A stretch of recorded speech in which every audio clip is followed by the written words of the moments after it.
Hola, bienvenidos de nuevo a su aula virtual. Ahora trabajaremos con el capítulo 6 de derivadas y comenzaremos por ver derivadas en un punto. Para ello recuerda revisar las páginas 249 y 250 del libro base Cálculo diferencial de una variable.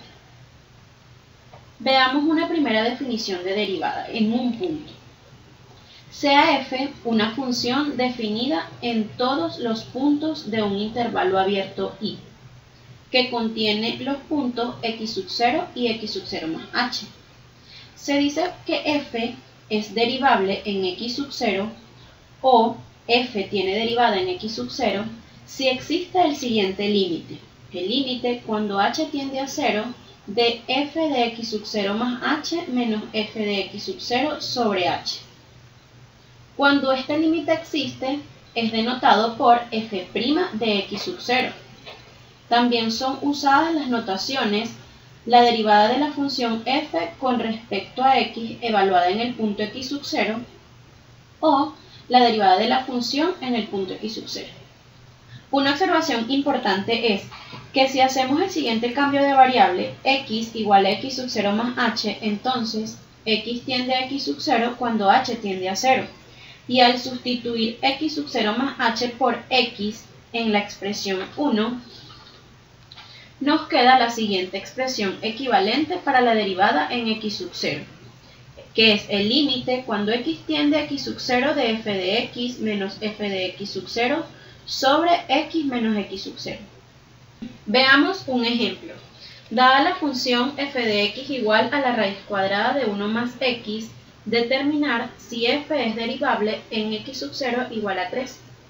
Por la definición anterior, podemos estudiar el límite cuando x tiende a x sub 0 de f de x menos f de x sub 0 sobre x menos x sub 0.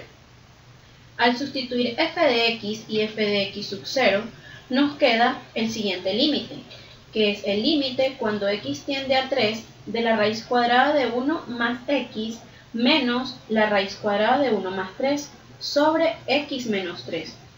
Esto es igual al límite cuando x tiende a 3 de la raíz cuadrada de 1 más x menos la raíz cuadrada de 4 sobre x menos 3. Y esto es igual al límite cuando x tiende a 3 de la raíz cuadrada de 1 más x menos 2 sobre x menos 3. Observen que este límite presenta una forma indeterminada 0 sobre 0. Para eliminar la indeterminación, racionalizamos.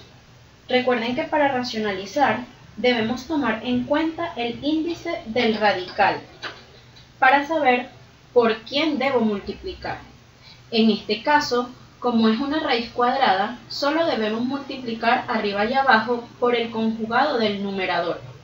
Esto es la raíz cuadrada de 1 más x más 2.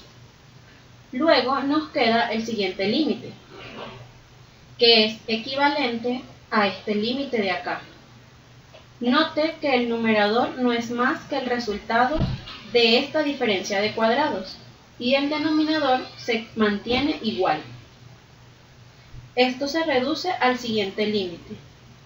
Como pueden observar, en el numerador y el denominador se encuentra un factor igual, que se simplifican y nos queda finalmente el límite cuando x tiende a 3 de 1 sobre la raíz cuadrada de 1 más x más 2, que es igual a 1 sobre 4. Esto se obtiene al estudiar por separado el límite del numerador y el límite del denominador. Consideremos otro ejemplo. Determinar los valores x sub 0 perteneciente al dominio de f si f de x es igual a x al cubo, de tal manera que sea derivable en x sub 0.